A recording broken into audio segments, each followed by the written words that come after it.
Bueno, buenas tardes a todos. Ahora esta es una sesión híbrida, así que hay personas a través de Zoom Webinar que van a estar conectándose por la pantalla. Para los que no me conocen, yo soy Sofía del Carril, yo soy la directora de la Maestría en Relaciones Internacionales de la Universidad Austral. Y la Escuela de Política, Gobierno y Relaciones Internacionales, en lo que es la disciplina que trabajamos, tiene una misión que es justamente contribuir al estudio y a la comprensión del escenario internacional para fortalecer la inserción adecuada de nuestros países, de nuestras organizaciones y sociedades a nivel global. Y dentro de esa misión nosotros nos organizamos alrededor de distintos centros, distintas áreas temáticas, entre ellas la gobernanza global. Este ciclo de diálogos de gobernanza global lo empezamos hace ya casi 3 años, en distintos formatos, trayendo a expertos del campo de la academia, del campo de la política, para debatir cuestiones de gobernanza global. Y la idea justamente de estos diálogos es que haya un ida y vuelta, ¿no? Que no es una conferencia, es una conferencia académica en el marco de una universidad, pero la idea es que haya un ida y vuelta, ¿no? Hoy tenemos la alegría de recibir a la profesora Cristiane Lucena Carneiro de la Universidad de São Paulo, en Brasil. Ella es cientista política y trabaja distintos temas en la intersección del derecho internacional y la política internacional. Ha publicado, ha sido docente en distintos temas que tienen que ver con compliance del Estado, regímenes internacionales, complejidad institucional, entre otros. Su trabajo ha sido publicado en distintos journals académicos internacionales de temas de ciencia política y derecho internacional. Tiene un doctorado en política de la Universidad de Nueva York, una maestría en ciencia política y una licenciatura en Derecho de la Universidad Federal de Pernambuco, en Brasil. Ha sido profesora en la Universidad de Pensilvania, en los Estados Unidos, así como ha tenido también tarea docente en la Universidad de Nueva York. Ha sido recipiente de distintos financiamientos, de distintas becas, entre ellas, más recientemente, un financiamiento de la FAPERS, la Fundación de Investigación de São Paulo, y también del Consejo Brasileño de Ciencia y Desarrollo de Ciencia y Tecnología, quien está sponsoreando esta visita que está realizando a la Universidad Austral en el marco de un nuevo convenio que tenemos con el Instituto de Relaciones Internacionales de la Universidad de São Paulo. Así que, antes que nada, agradecerte. La verdad que es una alegría para nosotros poner en marcha este convenio, esta vinculación académica que tenemos con la Universidad de São Paulo, con su prestigioso Instituto de Relaciones Internacionales, y también poder escucharte en un tema del que sos una experta, que sos una referente en la materia, como lo que tiene que ver con el multilateralismo, los regímenes internacionales y en este caso los ODS, ¿no? Los Objetivos de Desarrollo Sostenible. La charla va a ser en inglés, su presentación va a ser en inglés, pero después las preguntas, el ida y vuelta, va a ser en castellano o en inglés. Vamos a estar traduciéndolo de alguna forma, así que si tienen alguna pregunta, obviamente vayan escribiéndola, porque la idea es que haya un intercambio muy fructífero. Así que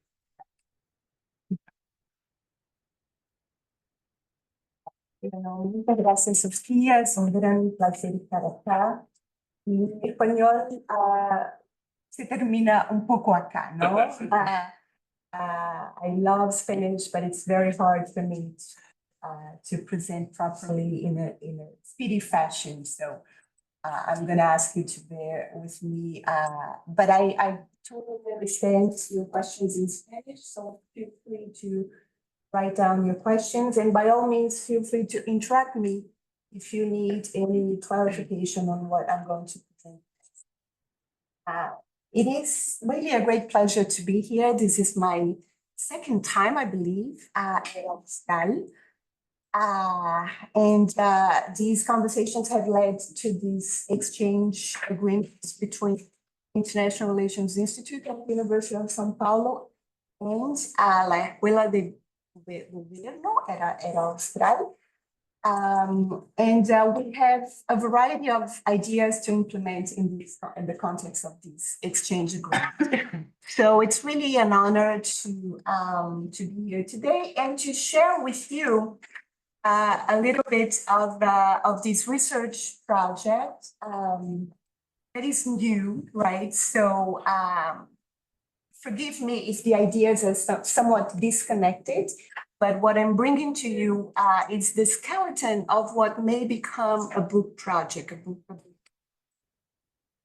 In this sense, it's very interesting for me, and it's also an invitation to collect feedback from you, right? As well as criticism. I wanted to start by saying that this talk was first designed as a two-day course sponsored by the Jamonet Chair at the State University of Rio de Janeiro. And that was, anyway, the first interaction with students and scholars that were researching institutional complexity in the context of regional governance. And my colleague over there, Professor Ana Paula Tostes, not only chairs the Jamonet project, but is also connected with CEGG, the Brazilian Center for International Relations. So let's see how this goes.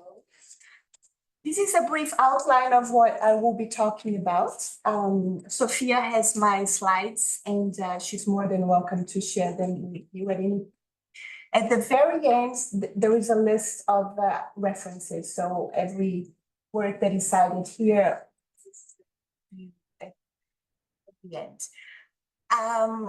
So I'm going to talk very briefly about regional governance in the Americas, but in the shadow of the European project, right? For reasons that we'll explore a little bit, but mostly to present the case that institutional complexity is present in the European project, but it's equally present in our project in the Americas, broadly defined. And we can see that in South America, we can see that in Latin America as well. Then we'll go into the question, right, regarding the consequences of institutional overlap, or what some scholars refer to as complexity. For some, these represents gridlock, and we'll stop for a moment to reflect on this metaphor of gridlock. What does it mean, right? For others, it is an opportunity for normative progress. So this is pretty much an ongoing debate in the scholarship. Needless to say, it does have important consequences for policymaking and foreign policymaking. Right? In a moment where I also do not need to present the case to you here regarding the crisis of multilateralism, the failure of the multilateral institutions to bring about and maintain peace, right? We currently have two very threatening wars in place. And international security, it's not the only realm where the multilateral system is in crisis. We could go to trade, international trade with the region of the appellate body and the World Trade Organization. We could go to the dilemmas of compliance with human rights commitments, which is something that I have invested a lot of my time recently. And we can also go to environmental protection, right? The challenges of implementing, sustaining, redesigning effective environmental agreements. Then eventually I'll arrive at the Sustainable Development Goals. So bear with me. This is the new part of the project, right? And I came at the SDGs, especially because it strikes me that that frame, is also a frame where one sees complexity and overlap. And I'm going to show you a little bit, a map of the SDGs to kind of reinforce this case. And then we go back to the same question. Well, complexity with respect to the SDGs, is this gridlock, or perhaps is it an opportunity for normative progress? Eventually, if we have time, I'll speak very briefly about the new role for non-state actors in global governance. And the SDGs is also an arena where civil society is very much engaged and has designed and fought for spaces, right, for voice and influence. So it's another dimension of research that in my view needs to be explored, right? And finally, and this is very, very tentative, I'd like to share with you recent trends in global governance research in light of a research project that has been published very recently, and how that impacts everything that we know so far about complexity and overlap. So apologies for the small font. I won't be reading too much from this. This is a figure that comes from an article that was published at International Organization back in 2021. And the main argument here is that what we call the liberal international order, right? The order that is born of after World War II, mostly designed by winners of World War II to protect their own interests, right? Is somewhat in conflict with the very traditional Westphalian order, right? And just to remind ourselves, the Westphalian order is based on the ultimate authority over territory. So the sovereign state having the final word on what happens within its territory, people, groups, anything. On the left side of the figure, you have key principles of the liberal international order that do not overlap, speaking of overlap, that are not shared by the Westphalian, right? And here we see a liberal democratic polity and economy, the free movement of goods and capital, as in free trade, human equality, in particular, freedom, rule of law, and human rights, multilateralism, that's where I wanted to arrive, including the pooling and delegating of authority. And that's very important, right? Because when we look at the World Trade Organization, what do we see? We see delegation of authority to a standing appellate body, right? And of course, collective security. Yes. So the point that these three authors make in a very detailed and full of examples way that I cannot reproduce here for you is that there is a constant tension between the Westphalian order and the liberal international order, right? Of course, there's a number of principles that they say co-evolved alongside the Westphalian order. These are less problematic. But when we're talking about multilateralism, right? When we're talking about collective security, when we're talking about free trade, but the rule of law, protection of human rights at the international level, there's a constant tension with the Westphalian order. And needless to say, at times of crisis, states tend to revert back to Westphalian, right?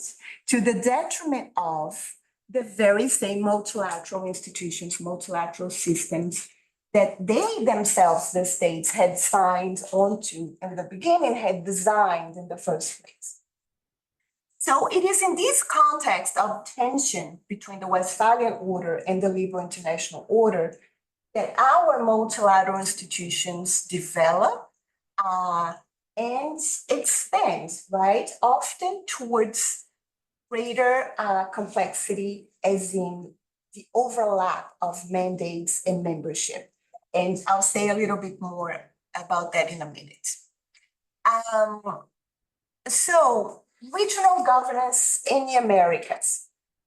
And that's a very quick picture just to present the case for growing overlap and complexity, right? We know that in Latin America in particular, we have a very long tradition of ideas about integration, ideas about collective security, right? Way before the post-World War II wave. And this is important because there is a cultural aspect to the region that embraces, right, this concept of regional governance. But after World War II, obviously, there is an important influence coming from the European project. And for several scholars of regional integration in Latin America, we ought to be reproducing European Union model, right? With supranationality, with ever-growing ambitions with respect to the circulation of people and goods and onward. But that's not the only vision, the only understanding of the Latin American project, right? I disagree. I believe we are totally free to have our own institutional design that addresses goals that are specific to the region. We never had to deal with the security threats that Europe faced throughout the late 19th century and the first half of the 20th century. And I need not remind you that the European project starts as an effort to consolidate peace, right? They start to integrate precisely with steel, with the war industry, in order to prevent another escalation. Whereas our history is very different in that sense, right? But that's another point, and it's obviously open to dialogue. But both in the European project as well as our own project, we observe growing complexity, right? And complexity here, in a very specific way, refers to the overlap in membership, meaning states belonging to several regional organizations, intergovernmental organizations, as well as the overlap of competencies or scope within this very same regional organization. So we have one organization overlapping in scope with another organization, and we can think of several examples in our region, and we have states belonging to both, right? So this was not my idea, right? Two scholars in Germany, Ian Punke and Soren Stappel, they went through the troubles of creating a data set, right, that looks at multiple competency coverages in several regional organizations. And this particular figure shows the overlap in competencies or scope, if you like, within European regional organizations in time, right? So here you have the number of competencies that they code in this data set. And more importantly, we have the evolution of this number in time. And the trend is very clear, right? So that's what I wanted to show you, this trend. And the trend obviously is associated to a few markers, historical markers. So it starts to rise right after 1970. Obviously, the end of the Cold War is a big trigger, right, of overlap with scope. And then somehow the line starts to flatten after 2010, I would say, right? I brought this data because this goes as recently as 2020. Whereas for the Americas, which is this graph here, the data goes only until 2015. These are the same two authors here. It's a different project, it's a different data set. And here, they're not really measuring scope, but they're measuring what they call overlapping regional organizations diets, right? So that means that states belong to at least these two regional organizations, and among these two regional organizations, or between the two, there's overlapping at least one competency. So they define that for us in this article.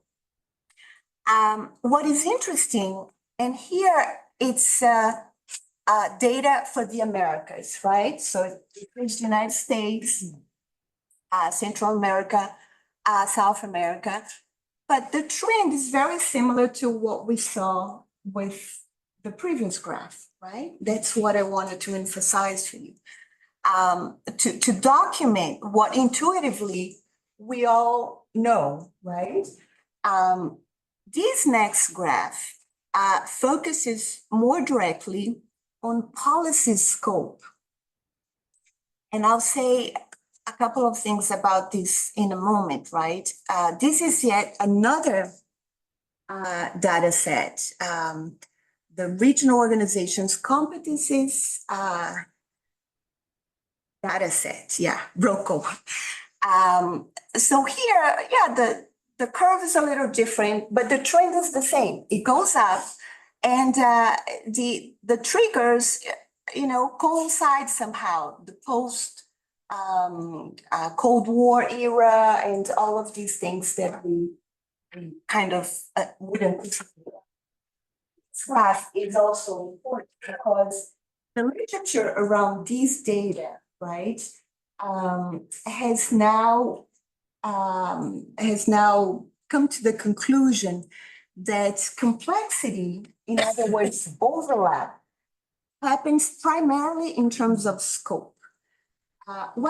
Translating that into simple terms, intergovernmental organizations, be them universal or regional, right, they increase complexity more in terms of scope and membership.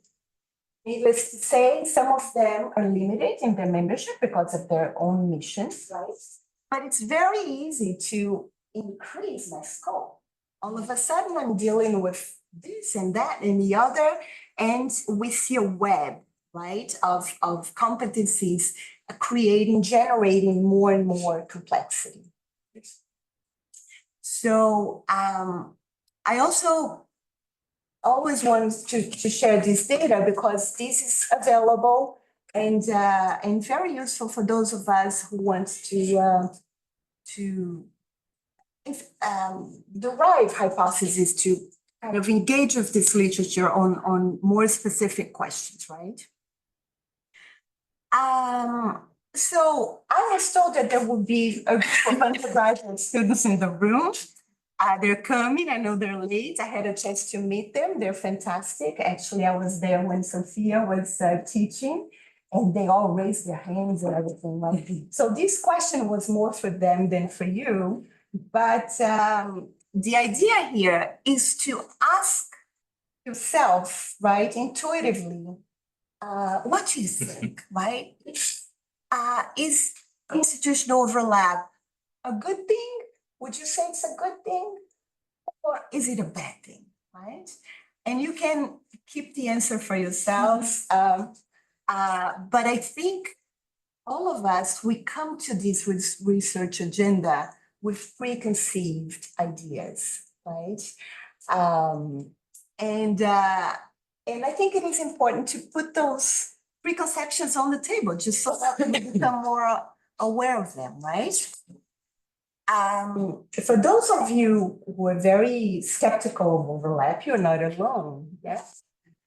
So you're in the good company of Thomas Hale, David Held, Kevin Young. They published this book in 2013. The title is Gridlock. And it's a book that became sort of a marker for those of us who are interested in complexity and even the efficiency of multilateral institutions, because they discuss this metaphor of gridlock, right? Which is very rich metaphor, because if you find yourself in traffic, I'm sure Buenos Aires is very similar to São Paulo in this sense, right? And you find yourself at a grid, lost in a grid, you have the capability to advance, right? Either on foot or by bus or driving your car, but all of a sudden you're prevented from doing so, right? So gridlock doesn't mean that you're incapable of moving. Actually, you do have the means to move, right? But the circumstances are such that you find yourself frozen. And in this book, which I would like to remind you, comes out prior to Brexit, right? Prior to the migration crisis in Europe. So in many ways, it anticipates a lot of the big crises of the multilateral system that we see develop in the coming years. And they propose that there are at least 4 pathways to gridlock, having to do with international institutions, and that they discuss at length in the book, and I just brought this here for us. They say, okay, all the easy problems were solved already, so we're left with the hard ones. And it's not a trivial argument, right? I think it's something to take into consideration. But they also say that rising multipolarity, so the idea that now we have a system where we no longer have one hegemon, right? Where we need to negotiate with competing interests. And back when they were writing, it wasn't clear that China would become an important polar, right? An important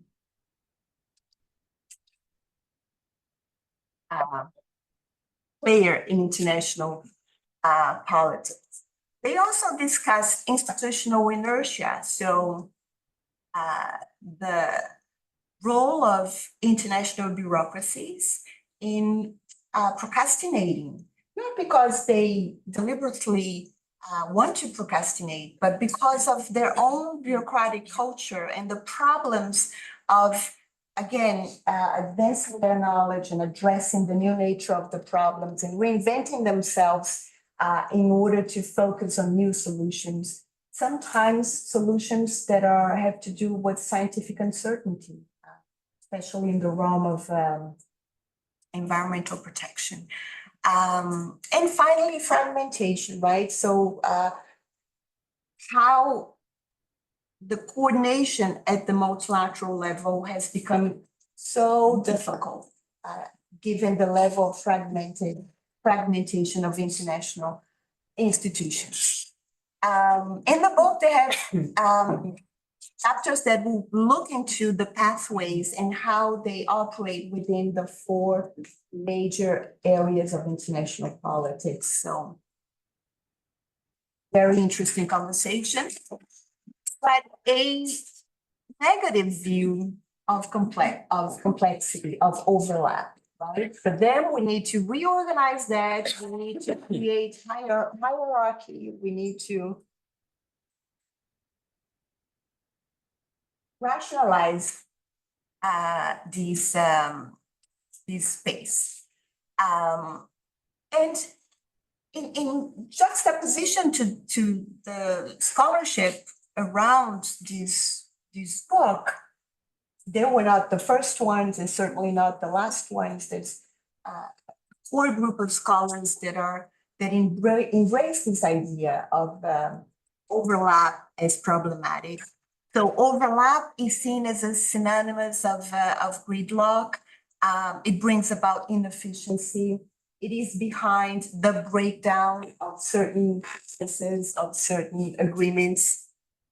And it is the trigger of crisis, right?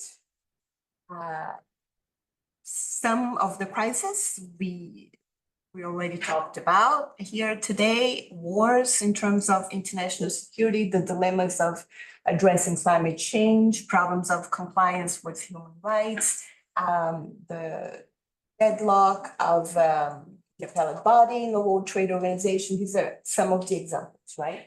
So here, crisis is a consequence of gridlock, almost through this mechanism of overlap, inefficiency, breakdown, right? Now, the folks who embrace complexity and say, well, it's not so fast, they say, okay, complexity generates externalities as pretty much new endeavor of institutional design. Some of these externalities are positive, others are negative. But the fact that we have negative externalities doesn't mean that the whole enterprise needs to be thrown out. We can address these negative externalities, right?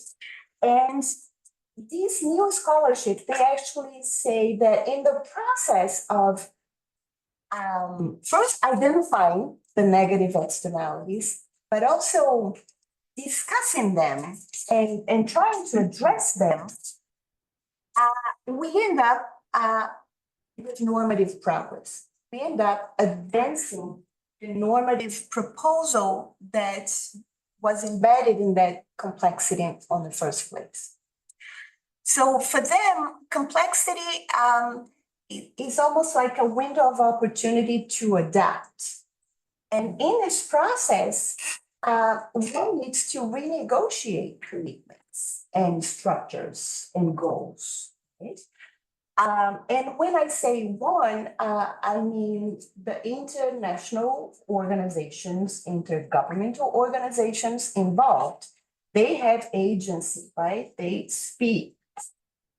And as agents, they become protagonists of these normative. So this is not a story that I invented, okay? So this is new work by Benjamin Fold and Felix Grove-Croyle that I am simply presenting here for you today as an alternative view, right? Scholars who are actually looking at complexity and seeing those regimes or regime complexes as triggers of normative progress, of legitimacy, of moving global governance towards, a different space. So they obviously talk about externalities and negative spillovers, but again, not so much as the end result of overlap, but rather as an opportunity to engage, right? So in this article, I think the one published in 2021, they discuss the case of the World Trade Organization and the World Health Organization right around the HIV crisis, right? That obviously led to the 2001 Doha Declaration on the TRIPS Agreement in Public Health, which basically enabled, right, developed countries to produce, but to trade the cocktails, the drugs that were necessary to address the pandemic, the HIV pandemic, especially in South Africa, but not only, without having to become vulnerable in terms of their own obligations under the TRIPS. But that was not so clear cut in the beginning. What we had was World Health Organization saying, well, we have a global epidemic, not a global, but we have a public epidemic here. And you, member of the WTO, is telling me that Brazil cannot sell me these drugs because Brazil would be violating the TRIPS agreement. So the World Health Organization was saying, these are my objectives, public health. They're legitimate, right?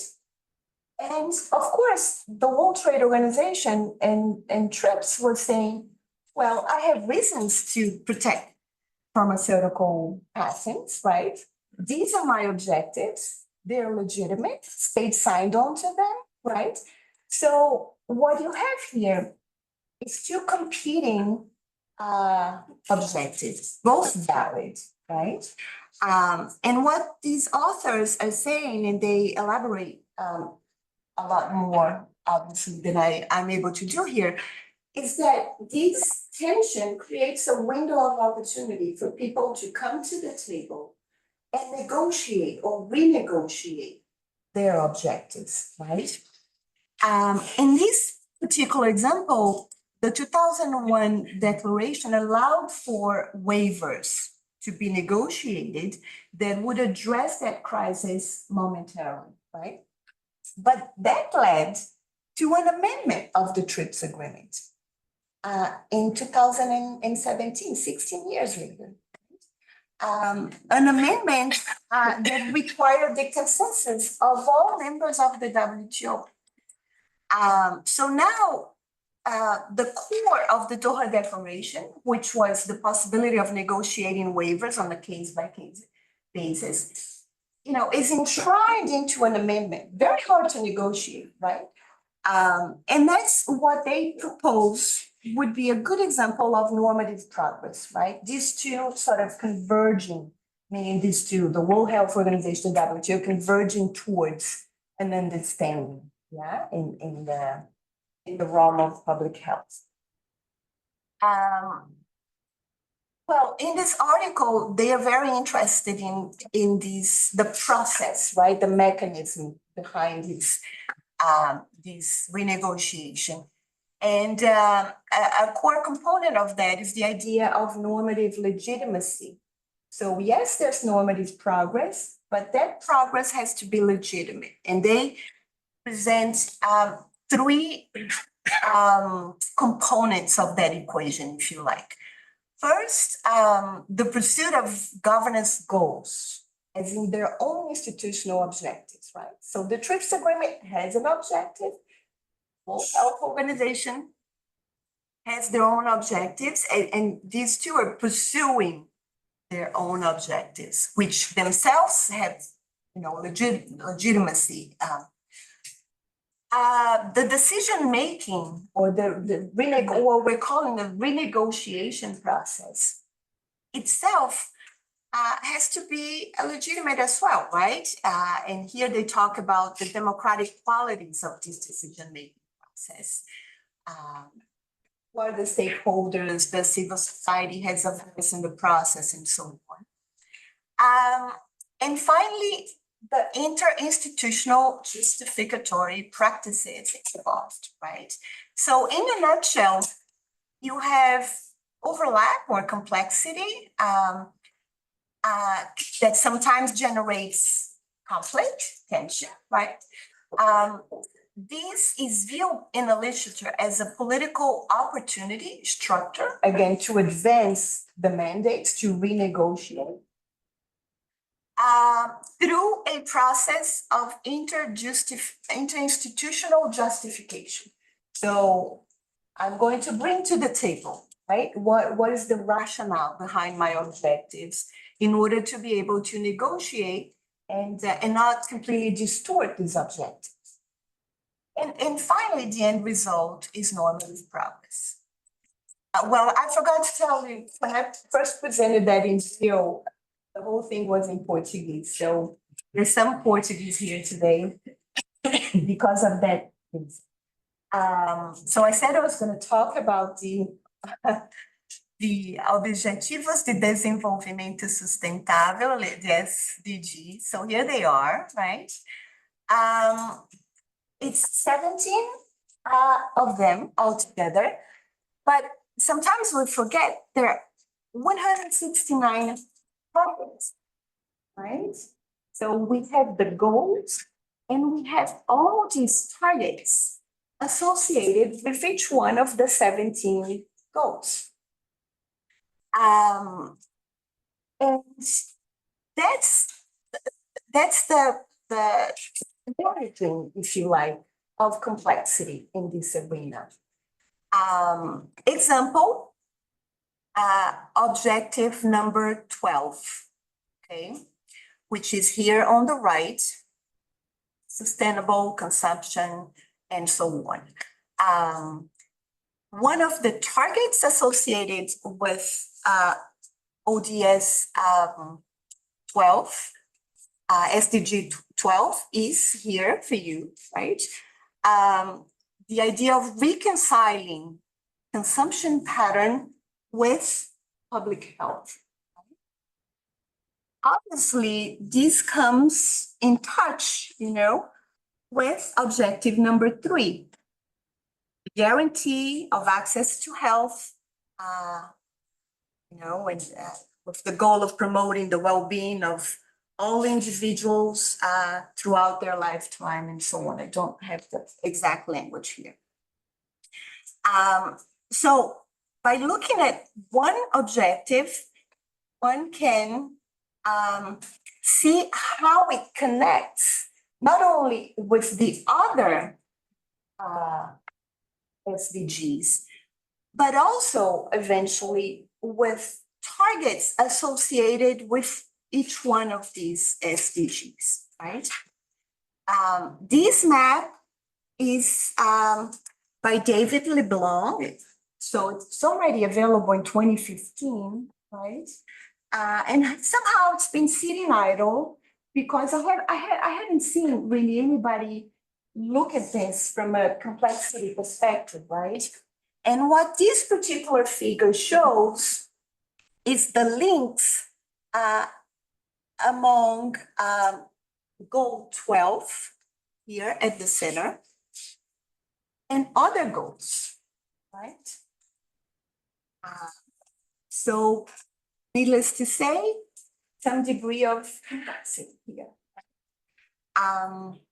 But when we look at this, the complexity, what this is showing now by the same author, right, is the SDGs, all of them now, the big colored bubbles, and their respective targets. Remember I told you there are 169, right? And how these targets sometimes connect to each other, right? So we're not going to spend much time on this here, but this is a portrait of complexity, right? And I think anyone who is researching a single SDG here ought to be aware of how that particular SDG connects not only through other SDGs, but through targets of these other SDGs. There is an article associated with these figures, and the author really expands a little bit on some of the implication and potential consequences. So what I'm claiming is that overlapping targets, as well as the connection, right, the network, the relationship amongst these SDGs, it's an instance of institutional complexity. Therefore, we can bring, lenses of complexity to the table here. And yet again, there is a potential for normative progress or for gridlock, and the choice is yours. For me, this is up for investigation. I'm not convinced that in the arena of the SDGs, of the Agenda 2030, we can, make an argument towards normative progress, sponsoring normative progress. But there is a possibility. Very important here, the idea of rescuing this practice of justificatory practices, right? Or justifying your goal and the interaction of your goal or your target with overlapping targets. Because that's the key aspect of progress in the talk.